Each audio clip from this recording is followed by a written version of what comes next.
Exercício 43. Nós temos o seguinte. O bloco homogêneo da figura abaixo aqui tem massa de 0,0172 kg e lados A de 3,5 cm, B 8,4 cm e C 1,4 cm.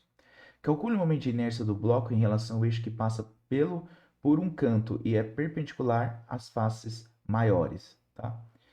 Então, ele colocou o eixo de rotação aqui, né? No entanto, se a gente olhar na tabela lá do livro, que é uma tabela que tem os momentos de inércia, a gente sabe que o momento de inércia da tabela está em relação ao eixo que passa pelo centro de massa. Então, vou colocar em vermelho aqui, ó. Certo? Ó. É em relação a esse eixo aqui, que é o objeto que está definido lá, né? Então, esse é o eixo que passa pelo centro de massa, tá? E o momento de inércia em relação ao centro de massa, olhando a tabela lá no próprio capítulo, é 1 sobre 12 a quadrado mais b quadrado. No entanto, ele deslocou o eixo de rotação, agora está aqui no canto. Então, o que a gente vai ter que fazer? A gente vai ter que usar o teorema dos eixos paralelos, né? O que diz o teorema dos eixos paralelos? Ele diz que o momento de inércia do objeto é igual ao momento de inércia do centro de massa, como o eixo passando no centro de massa, mais a massa total do objeto vezes a distância entre os eixos ao quadrado. Então, e o que é a distância entre os eixos? É esse ponto aqui, né? Ó, vou fazer de azul. É a distância entre os eixos aqui, ó. Ok? Se nós analisarmos a figura, ó, eu vou desenhar aqui fora, ficar mais fácil, como se fosse uma vista de cima da figura, como se estivesse olhando de cima aqui, tá?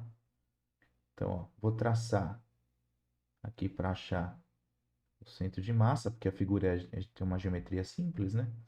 E ela é homogênea. Então, o centro de massa está aqui, ó, exatamente no centro geométrico, tá? E eu sei, então eu tô olhando de cima a figura, ó. Eu sei que essa distância aqui é b sobre 2, ok? Que seria esse pedacinho aqui, ó, ok? E a distância aqui é a sobre 2, que seria esse pedacinho aqui, ok? Com isso eu consigo descobrir o tamanho h, que é a distância que eu pintei de azul, vou fazer aqui de azul também, ó, entre os eixos de rotação, tá? Aqui está o centro de massa e aqui está a posição do eixo azul, ó, nesse ponto. Ok? Centro de massa, ponto azul. Aqui B sobre 2 e aqui A sobre 2. Então, com isso, a gente consegue descobrir o momento de inércia em relação ao novo eixo. Porque o momento de inércia em relação ao centro de massa a gente tem, né? 1 sobre 12 A quadrado mais B quadrado. Ok? 1 sobre 12, mas eu esqueci da massa aqui, né? Perdão. Ó. Massa sobre 12 A quadrado sobre 2, ok? Esqueci de colocar a massa ali. Então, ó. Ficou m sobre 12 A quadrado mais B quadrado, mais m vezes a distância entre os eixos ao quadrado. Se eu usar Pitágoras aqui, né? Qual o valor de h? É A quadrado sobre A sobre 2 ao quadrado, ok? Mais B sobre 2 ao quadrado, certo? E tudo isso elevado a meio, essa é a distância, a meio. Só que vai ficar meio elevado ao quadrado, é o h quadrado. Ou seja, eu vou até desenhar aqui fora. H quadrado é igual a A sobre 2 ao quadrado mais B sobre 2 ao quadrado. Ok? É o valor do H já ao quadrado. Então, ótimo, não precisa tirar a raiz, tá bom? Ele quer o H quadrado. Então, vamos lá, como é que vai ficar? M sobre 12 a quadrado mais b quadrado mais m. Aqui dentro vai ficar a quadrado sobre 4 mais b quadrado sobre 4. Tá? Porque é b quadrado, 2 quadrado, aqui a quadrado, 2 quadrado. Vamos continuar. Então, o momento de inércia será m, a massa total, sobre 12, a quadrado mais b quadrado, ok? Mais m, e aqui eu posso escrever o seguinte, né? Posso tirar o 4 aqui, ó, porque o 4 está multiplicando tanto o a quadrado como o b quadrado, eu posso escrever assim, então, né, ó, a quadrado mais b quadrado dividido por 4, certo? Então, vamos lá. Eu só posso somar as frações que têm o mesmo denominador, né? Então, fica m sobre 12 a quadrado mais b quadrado. E aí, para deixar com o mesmo denominador, eu vou multiplicar em cima e embaixo por 3. Porque multiplicando em 3 aqui, tanto é como se estivesse multiplicando por 1, né? Então, vai ficar 3m sobre 12 a quadrado mais b quadrado. Eu fiz isso só para deixar aqui, ó, com o mesmo número embaixo, 12. Então, a única forma de aparecer o 12 aqui embaixo é se multiplicar aqui por 3 e em cima também por 3. Isso é a mesma coisa que tirar o MMC, tá? Então, somando vai ficar 4m sobre 12, que vai dar m sobre 3.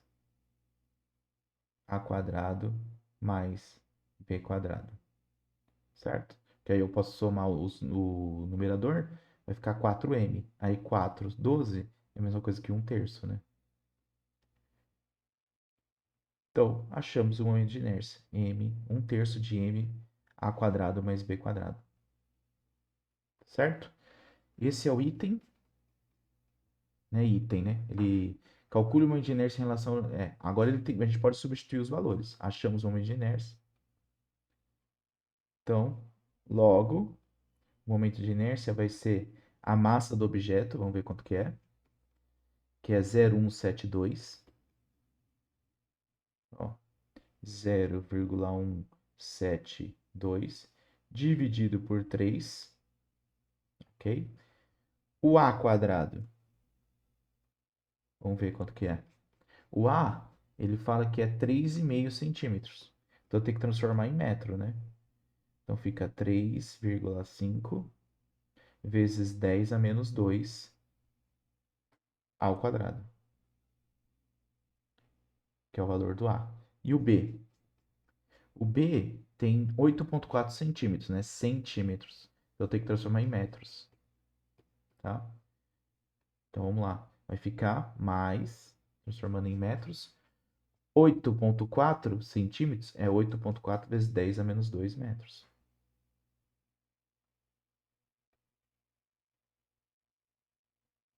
Ok? E tudo isso ao quadrado.